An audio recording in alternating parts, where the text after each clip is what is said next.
Mientras tanto, sigue la persecución del régimen venezolano contra Juan Guaidó. Acatando las órdenes de Nicolás Maduro, el fiscal nombrado por la constituyente Tarek William Saab anunció la apertura de una investigación contra el presidente interino por el presunto delito de traición a la patria. Maduro lo acusó de estar presuntamente detrás de un plan para entregar el territorio del Esequibo en disputa con Guyana a cambio de obtener más apoyo internacional. Guaidó dijo que se trata de una nueva novela del régimen y que con esto lo que intentan es tapar la protección que le dan a grupos irregulares y narcoterroristas como las FARC. Luis Alejandro Olaya tiene toda la información. Luis.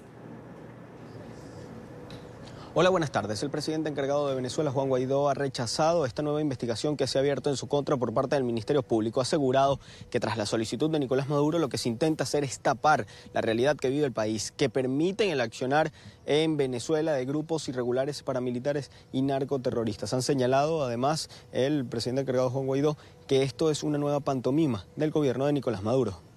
Del régimen, a la nueva olla, al nuevo invento que produjeron un audio, quién sabe cómo, y entonces empiezan a inventar toda una parodia, una novela, para distraer la atención de lo central. Están amparando narcoterroristas en territorio venezolano, que han entregado soberanía nacional, que nunca hicieron pertinentemente. Afortunadamente, desde la Asamblea hemos hecho los reclamos por el Esequibo y lo vamos a seguir haciendo. El Esequibo es nuestro, eso es que se debe decir, y lo hemos dicho, por cierto, no es de hoy, en el 2013 estuvimos en territorio Esequibo, yo como parlamentario suplente en ese momento, ejerciendo soberanía, cosa que ellos se niegan a hacer. Así que bueno, el nuevo show del régimen para tratar de distraer la atención de lo central, que es que ellos amparan narcoterroristas, los financian directa e indirectamente en territorio nacional. Asimismo, ha criticado el movimiento militar que ha anunciado Maduro hacia la frontera colombo-venezolana. Ha señalado que la Fuerza Armada debe atacar a los grupos narcoterroristas presentes en Venezuela. También ha indicado que no hay dinero en el país para estar moviendo militares a la frontera y mucho menos para invertir en nuevo armamento, que se debería utilizar este dinero para darle de comer a los venezolanos. Cuando lo que necesitamos es que se muevan los camiones llenos de comida por Venezuela, sacar la producción de los Andes. En ocasiones se pierde porque no hay gasolina ni siquiera para poder transportar a los principales mercados del país. Es un absurdo que trata de distraer la atención.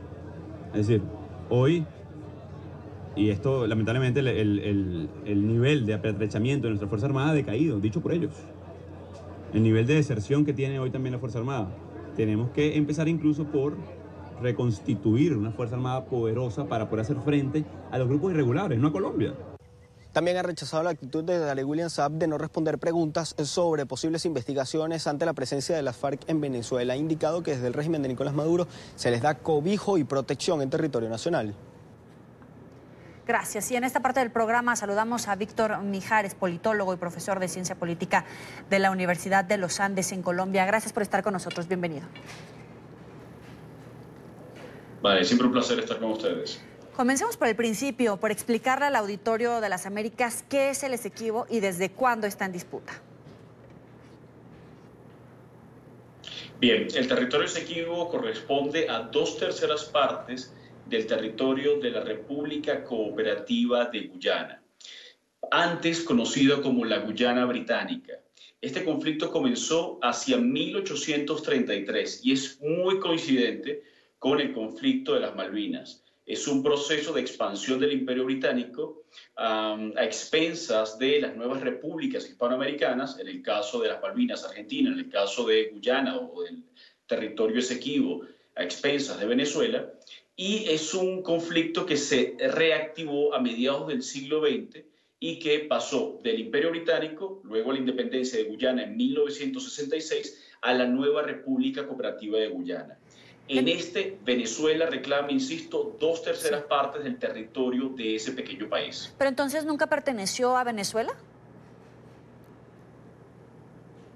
Estuvo bajo la soberanía de Venezuela durante buena parte, obviamente durante la etapa colonial, ¿verdad?, de la historia venezolana y posteriormente en los primeros años de la independencia de Venezuela. Posteriormente, por vía de los hechos, por vía de fuerza, fue tomado por el Imperio Británico a partir de unas mapas que van a ser violentando un poco la frontera venezolana, generando una situación de hecho en donde posteriormente el Imperio Británico va a ejercer soberanía y luego la República Cooperativa de Guyana. Venezuela va a tener durante muy poco tiempo hegemonía, digamos, control soberano sobre ese territorio. Sin embargo, tiene argumentos bastante importantes, sobre todo históricos, acerca del origen de este territorio para poder argumentar que efectivamente pertenece a Venezuela. Aquí hay una diferencia importante, disculpa que haga tan larga esta parte de la intervención, pero hay una diferencia importante entre el derecho territorial que va a marcar a los estados hispanoamericanos, que va a ser el principio de utis possidetis iuris, y el derecho británico, que no está basado en ese principio. Es por eso que el Imperio Británico actúa de esta manera sin respetar lo que eran las fronteras coloniales españolas. Pero ahora mismo, ¿quién representa a Venezuela en las negociaciones? ¿El régimen de Maduro sigue adelante con el reclamo de esta zona? ¿Defiende ese territorio como propio? Para el gobierno de Guyana, el representante legal de Venezuela es Juan Guaidó, porque es el que reconoce Guyana como parte del Grupo de Lima. Obviamente, para otros países del mundo, y digamos, quien tiene el control y el poder en la práctica y ejerce soberanía, de hecho, es Nicolás Maduro. Entonces, obviamente, esas tensiones tienen que ver con las mismas tensiones que han, digamos, caracterizado el momento actual de Venezuela, que es esta dualidad institucional que a su vez se refleja en una dualidad de reconocimientos sobre un gobierno u otro. Pero los mismos actores políticos hablan de una lucha histórica por ese espacio. Por ahora, ¿quién en realidad es quien administra ese espacio, ese lugar? Ahora mismo en el Esequibo, quien ejerce soberanía sobre él es Guyana, efectivamente. Y Guyana ha venido entregando concesiones a empresas transnacionales para la explotación de recursos naturales, en tierra, recursos mineros y sobre todo madereros. Y sobre la plataforma continental, es decir, sobre el mar territorial y un poco más allá de las costas de ese territorio Esequibo, concesiones para la explotación de gas natural, insisto, empresas transnacionales. En la práctica, quien está ejerciendo la soberanía desde hace mucho tiempo, desde su independencia en el 66. ¿Es el territorio del Esequibo para Venezuela una barajita intercambiable? Es decir, ¿sí podría ser esa arma para negociar respaldo para Maduro o para Guaidó? Sí, digamos, era una posibilidad y ya se vio en un primer comunicado del Grupo de Lima el año pasado, cuando parecía que efectivamente Guyana lograba incluir algunos elementos importantes en esos puntos contra el gobierno de Maduro, en donde cuestionaba el reclamo de Venezuela sobre ese territorio. Efectivamente, en la búsqueda de apoyos, distintos gobiernos de Venezuela han jugado a, de algún modo, generar mayor tensión o distensión con Guyana, con un propósito muy claro, que es el propósito de ganar el apoyo de la CARICOM, de la Comunidad del Caribe, donde Guyana hace parte. Esta razón es la que yo interpreto que está detrás de esas negociaciones, de esos contactos entre el grupo de Guaidó, entre el gobierno interino de Guaidó, que reconoce Guyana, y el gobierno guyanés. Que obviamente el gobierno guyanés está tratando de sacar algún tipo de ventaja de esta situación de debilidad por la dualidad institucional, por los conflictos internos de Venezuela, para poder efectivamente tener algún tipo de concesión por parte de un gobierno que Guyana reconoce frente a ese territorio y que de alguna manera esto se convierte en un precedente importante para el reclamo o, mejor dicho, el ejercicio de facto de Guyana y obviamente la soberanía de jure, es decir, la soberanía plena de Guyana a futuro, eliminando la posibilidad de la continuidad del reclamo venezolano. Siguiendo en el terreno geopolítico, hoy se reunieron representantes de varios países en la ciudad colombiana de Leticia para hablar justamente sobre acciones conjuntas en favor de la Amazonía. Venezuela no estuvo presente, sin embargo, uno de los pocos amigos del chavismo que quedan, el presidente de Bolivia, Evo Morales, reclamó porque Maduro no fuera invitado. ¿Está aislada Venezuela de la escena internacional? ¿Está solo el régimen?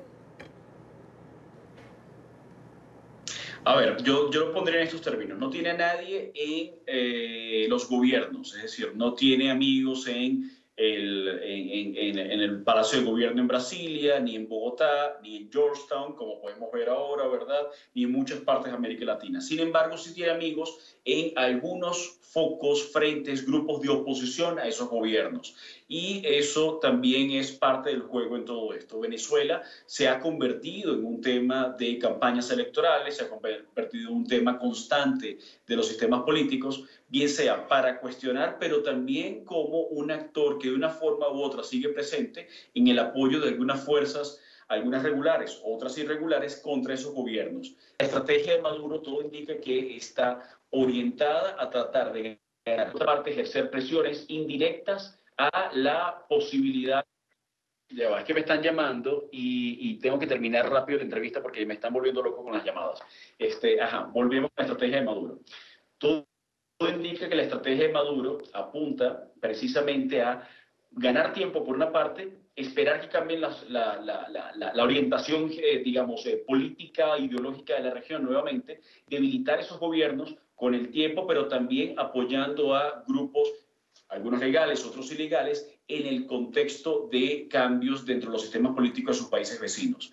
Maduro claramente, ha venido apoyando a la FARC como un elemento para generar tensiones contra el gobierno de Duque y sin duda tendrá algún tipo de posición muy favorable a las oposiciones a los actuales gobiernos de América Latina con el fin de que efectivamente se dé un nuevo giro ideológico en la región para poder sobrevivir a esta coyuntura de tensiones que está sufriendo. Ya sé que tiene que colgar, pero una última pregunta hablando de esto. ¿Qué significaría para la región el ascenso, por ejemplo, de Alberto Fernández o el regreso de Cristina en lo práctico en Argentina o la consolidación de Evo Morales en una elección así sea cuestionada y la posición que se dice neutral de Uruguay en cuanto a temas como el de Venezuela?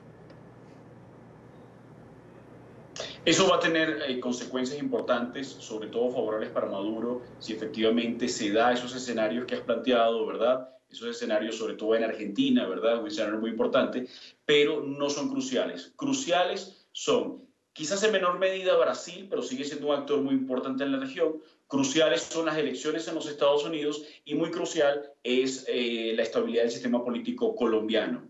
Esos serían los tres actores fundamentales de la región, no solamente de América Latina, sino también, ampliándolo a todo el hemisferio, con el apoyo de los Estados Unidos, el apoyo de Donald Trump, puede ser un apoyo incómodo frente a la opinión pública para Juan Guaidó, pero es un apoyo importante en su tarea de tratar de lograr lo que él ha llamado cese de la usurpación y posteriormente elecciones libres. Le agradezco por estos minutos a Víctor Mijares, politólogo y profesor de Ciencia Política de la Universidad de los Andes en Colombia. Muy buena tarde. Vale, siempre la orden. Hasta luego.